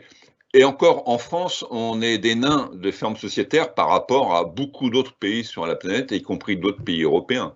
C'est-à-dire qu'il y a beaucoup d'autres pays où les formes sociétaires sont déjà largement dominantes avec des propriétés dont on ne sait pas en définitive qui sont véritablement les propriétaires. Alors, on en a parlé un peu en Chine. Dans le fond, le débat, il est venu parce qu'un groupe chinois a acheté le débat public. Hein, je vois personne de la SAFER qui hoche la tête. Le débat dans le grand public, je dirais. Il est venu parce qu'un groupe chinois a acheté quelques milliers d'hectares. S'il n'y avait que ça comme problème, donc j'ai envie de leur dire merci aux Chinois d'avoir acheté ces quelques milliers d'hectares. Ça permet de mettre le débat effectivement sur la place publique et ça devient un enjeu extrêmement important. C'est-à-dire qu'il faut arriver à faire en sorte que les transactions puissent être, comme l'acquisition, puissent être, je dirais, contrôlées, validées par les SAFER pour qu'au fil du temps des transmissions, on finisse par ne plus savoir qui sont les propriétaires et probablement que les propriétaires peuvent être n'importe où ailleurs sur la planète. Et dans le fond, on pourrait, si on laisse filer les structures financières qui achètent, parce que ce sont des structures financières de plus en plus, on pourrait très bien avoir demain une agriculture qui soit du style de celle qu'on voit se développer au Brésil, c'est-à-dire qu'on massacre l'environnement pour avoir des très grosses structures qui vivent de l'exportation. Voilà, donc on parlait tout à l'heure de l'autonomie alimentaire, mais l'autonomie alimentaire en Europe, c'est aussi arrêter d'importer du soja des pays du Sud et notamment du Brésil, parce que nous, Français, nous contribuons au massacre de la forêt amazonienne par le type d'élevage qui est permis pour caricaturer les fermes des 1000 vaches. Quoi. Donc il y a aussi un enjeu, notre agriculture, elle a aussi une responsabilité internationale sur l'impact. Je crois que c'est 30 millions d'hectares ailleurs sur la planète qui sont consacrés à alimenter les Européens, alors que l'Europe pourrait... l'Europe exporte aussi, mais globalement, il y a 30 millions d'hectares qui sont utilisés, notamment pour nourrir notre bétail, qui a vocation plutôt à retourner dans les prés. Merci, Monsieur Vampouille. Donc, juste, je refais un dernier rebond à la SAFER parce qu'il y avait les questions foncières, puis après, on passera aux autres questions plus sur la deuxième séquence. Juste redonner la parole à la SAFER par rapport à la question du contrôle des structures et puis à toute cette question du portage foncier. Vous parliez un petit peu des collectivités, si elles le souhaitent, elles pourraient éventuellement agir. Alors, voilà, comment ça peut se passer aussi. Il y a des collectivités qui font des conventions avec vous. Enfin, comment ça fonctionne un petit peu, nous présenter des exemples concrets, s'il vous plaît. Donc ça, je fais ça en 2 heures, là, parce que vous... Non, voilà. Là, il y aurait beaucoup de choses à dire. Non, je vais revenir. Avec Terre de Liens, effectivement, on a des conventions. On n'a qu'une convention nationale. On a aussi des conventions en région Grand Est. Alors, on en a une sûre en Champagne-Ardenne. Vous dire que voilà, on n'a pas forcément besoin de convention pour travailler, mais on travaille. Le principal, c'est de travailler, d'avancer, effectivement, de faire des installations. Donc ça, première chose. Deuxième chose, contrôle des structures. Ça veut vous dire que quand la SAFER attribue du foncier, donc en propriété, puisque la SAFER... on achète, on vend et on rétrocède, ça vaut autorisation d'exploiter, puisque la SAFER, elle est sous tutelle de l'État, donc du ministère des Finances et du ministère de l'Agriculture. Donc ça veut dire que ces gens-là, si on fait une rétrocession, à partir du moment où ils signent en bas, ça vaut accord d'exploiter. Donc ça, c'est une chose quand même très importante. Pourquoi? Parce que concernant les schémas aujourd'hui qui existent au niveau des régions, des départements pour l'exploitation, donc l'exploitation du foncier, c'est-à-dire une ferme qui est cédée à un exploitant qui doit demander l'autorisation d'exploiter juste pour exploiter, pas pour la propriété, mais pour l'exploitation, ce schéma ne marche plus. Voilà, on le dit clairement, nous on l'a dénoncé depuis un certain temps. Ça veut dire qu'aujourd'hui, dans certains départements, il y a des exploitants, des sociétés qui reprennent des exploitations qui ne font même plus la demande d'autorisation d'exploiter. Ça, je vais vous dire, c'est quelque part pour nous, qui sommes assez légalistes et qui sommes là pour essayer de faire un travail d'intérêt général, c'est quand même assez insupportable de savoir que l'exploitant lambda, parce qu'il va respecter les règles, il va faire sa demande et elle sera examinée, et celui qui contourne, effectivement, il ne sera pas examiné, et notamment il ne sera pas examiné, mais il ne risquera rien, puisqu'aujourd'hui les préfets ne vont pas jusqu'au bout des procédures, et donc ça veut dire qu'ils n'appliquent pas forcément la loi. C'est bien ce qui pose problème aujourd'hui, à la fois le contrôle des structures et le transfert, effectivement, du foncier en propriété, en part de société. Donc ça, c'est effectivement des vrais sujets. Concernant le portage, puisque vous m'interrogez aussi sur le portage, ça, c'est un vrai sujet aussi, c'est un vrai enjeu d'avenir, effectivement, le partage du foncier. Alors, ça a été bien dit par mon prédécesseur, qu'effectivement, grâce à la SAFER, on avait en France le foncier le moins cher d'Europe, ça, il faut l'avoir à l'esprit, grâce aux outils, parce que la SAFER, c'est un outil, mais grâce à cet outil piloté par, effectivement, un conseil d'administration où tout le monde est dedans, on arrive effectivement à contrôler, même si le foncier prend de la valeur tous les ans, puisque par les moyens divers et variés, par l'augmentation des capitaux, le foncier prend de la valeur. Après, vous dire qu'effectivement, un exploitant, quand il s'installe pour un projet économique, un projet agricole, sa passion, il faut qu'il en vive. Donc ça veut dire que déjà son capital d'exploitation acheté, c'est déjà beaucoup, et il faut qu'on trouve, on a déjà beaucoup de solutions de portage de foncier, mais il faut qu'on trouve encore dans les années qui viennent d'autres solutions de portage sécurisées, je le dis bien sécurisées, pour qu'effectivement on puisse installer un maximum d'exploitants et qu'il n'ait pas l'épée de Damoclès au-dessus de la tête de se dire demain j'aurai 15 ou 20 hectares de foncier à acheter et je ne pourrai pas le faire. Donc ça, on a beaucoup de solutions aujourd'hui, que ce soit par terre de biens, que ce soit par des porteurs de projets privés, des investisseurs privés mais qui font un bail à long terme à l'exploitant, par des structures diverses et variées aujourd'hui qu'on est en train de mettre en place, sécurisées, que ce soit dans la viticulture, que ce soit dans l'agriculture. On a un projet au niveau national également aussi de fonds pour porter du foncier, pour que les agriculteurs effectivement soient dégagés de cette partie qui peut être lourde, même si qui devient de la capitalisation, mais l'agriculteur quand il s'installe, c'est pas pour capitaliser sur du foncier puisqu'il n'aura pas les moyens de le faire, mais c'est pour vivre de son métier et effectivement faire la meilleure agriculture possible et qui lui sera demandée. Okay. Donc là-dessus, on a aussi beaucoup de conventions, puisque vous m'interrogez sur les conventions. Oui. On a dans le département, je vais parler dans les grandes régions, on a quasiment des conventions avec toutes les grandes collectivités, avec beaucoup de collectivités pour porter du foncier. Alors ce foncier, c'est pas pour leur permettre de construire dessus.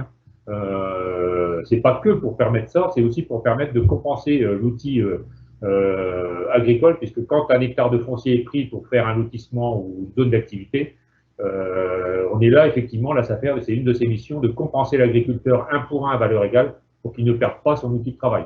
Et quand on compense, quand on dit compenser, on devrait changer ce mot puisqu'on ne compense jamais du foncier. À partir du moment où on perd un hectare de foncier, il est perdu, on compense avec de la terre et de la surface qui existe déjà. Donc ça, tout ça, on a déjà beaucoup de choses, mais il faut encore qu'on avance sur ces solutions de portage à condition qu'on puisse effectivement maîtriser encore beaucoup de foncier demain.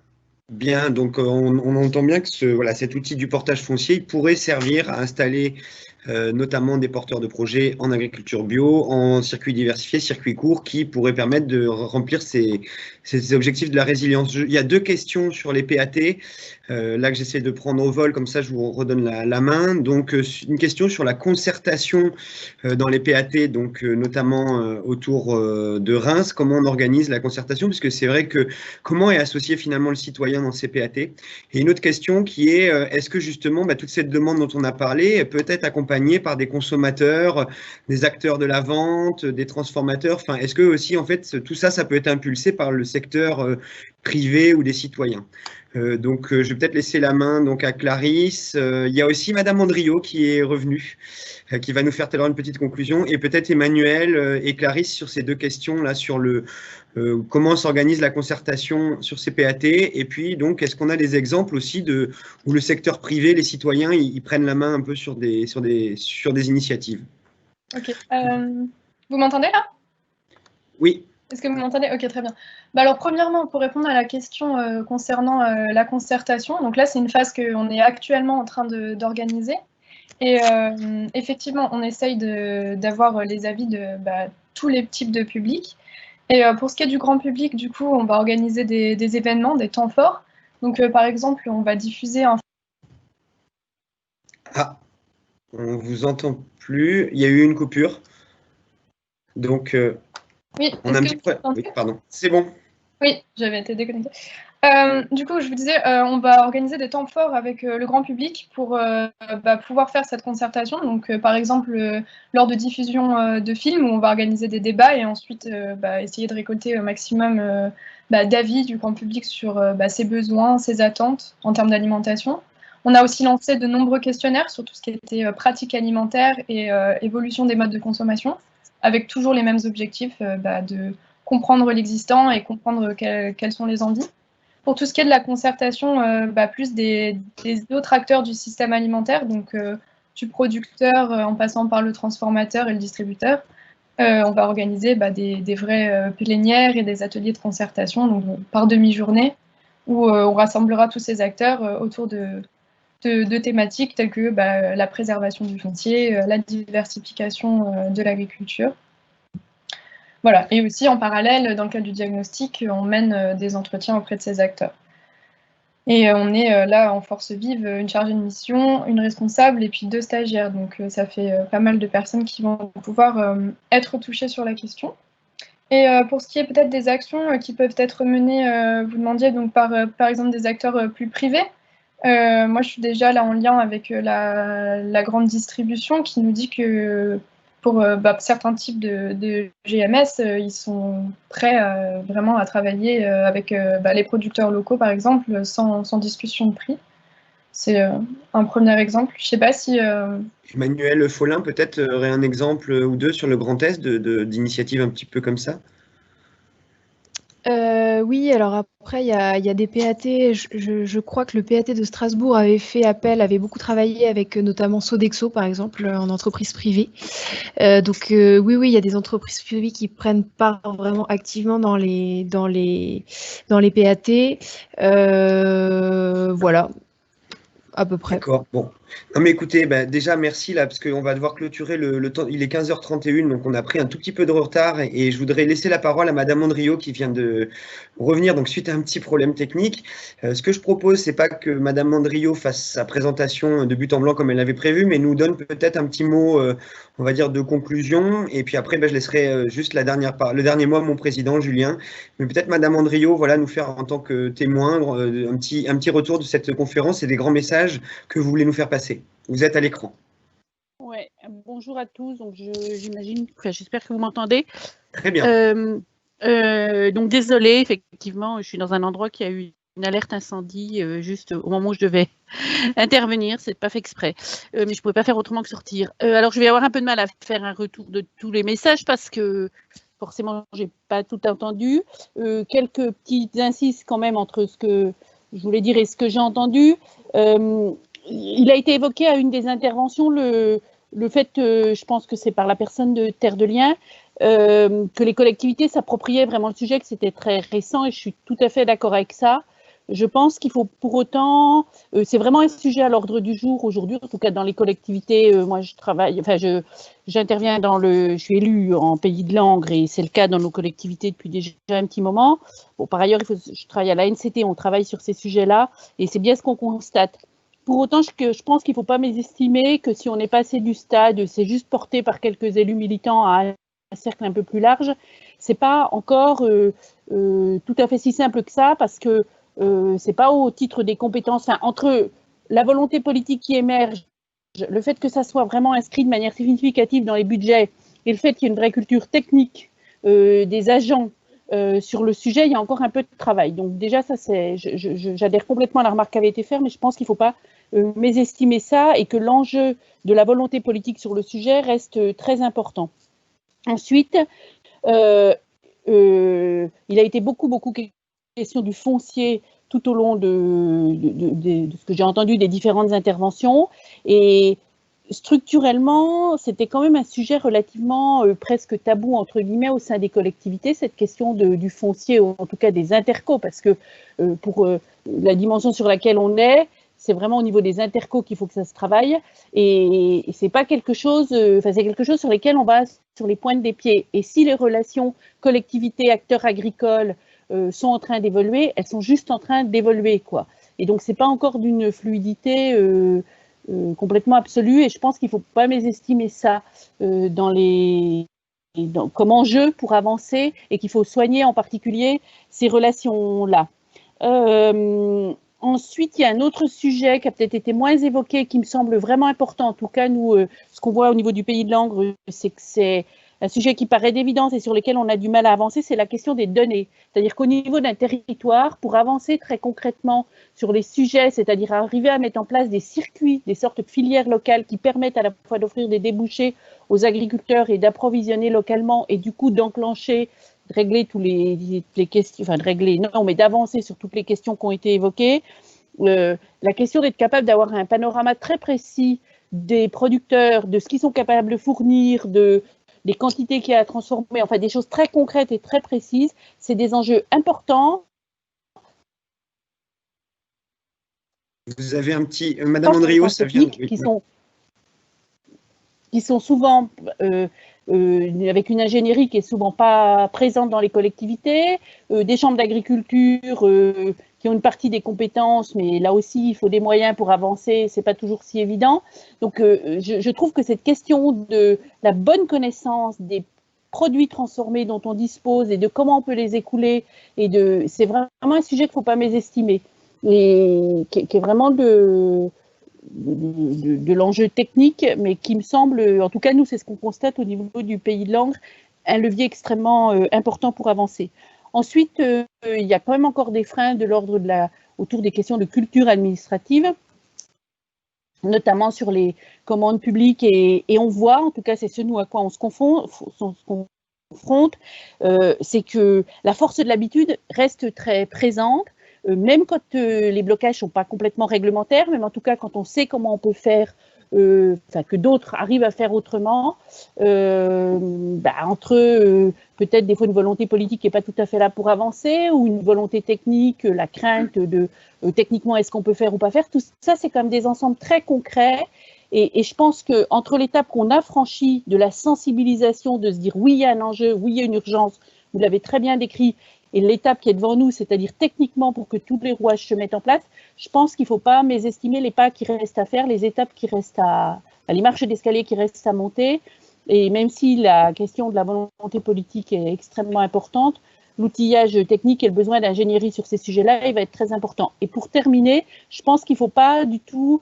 quelque chose qui est très important, en tout cas qui nous aide beaucoup sur le Pays de Langres, c'est la mise en réseau. C'est ce genre d'organisation, ce que vous faites là par exemple, et le fait de ne pas réinventer l'eau chaude, chacun dans son coin, chacun sur son territoire. Maintenant, on estime qu'en France, il y a à peu près 300 territoires qui sont en dynamique alimentaire territoriale, c'est ce que disent en gros les gens de l'INRA. Donc il y a vraiment moyen, il y a des réseaux qui émergent dans les départements, surtout dans les régions, un peu partout dans les régions, puis au niveau national.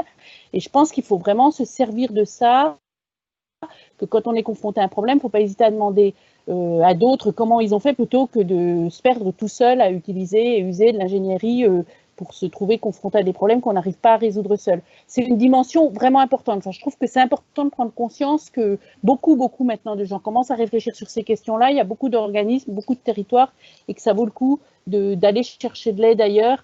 Ça me semble important pour franchir l'étape que j'évoquais avant. Voilà ce que je dirais en quelques mots, et en m'excusant encore de cette intervention un petit peu tronquée. Bien, merci beaucoup Madame Andriot. Je dis merci à tous les intervenants. Je laisse le mot de la fin à mon président Julien Charche. Julien, on ne t'entend pas, tu peux reprendre. Il faut débloquer ton micro. Voilà. Oui, pardon. Oui, je voulais remercier tous les intervenants et dire qu'en fait, le chantier de la résilience, il est effectivement très vaste, comme l'ont dit la présentation par les gens des greniers d'abondance, qu'il y avait les différents sujets sur l'énergie, sur la relocalisation, sur l'impact carbone, sur la biodiversité. Ça fait des sujets très vastes. Là, aujourd'hui, on a essayé de traiter un bout en prenant un peu plus de temps sur l'aspect foncier, accès au foncier, renouvellement des générations.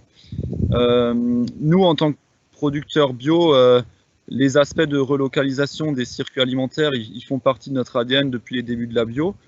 Donc, on a bien conscience que on prend la question de la résilience par un côté, par un aspect, et qu'il y a peut-être un travail plus vaste à mener.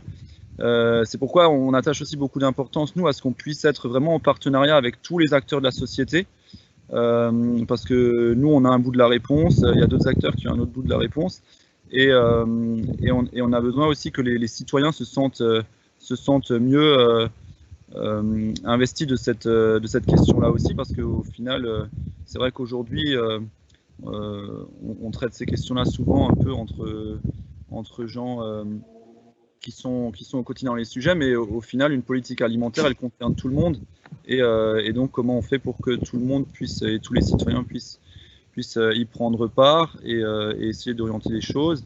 C'est l'aspect alimentaire, il va bien au-delà de la question agricole. Nous, on aime bien travailler en partenariat sur des petits territoires tests. Voilà, c'est principalement ce genre de choses qu'on essaie de mettre en place à notre petite échelle.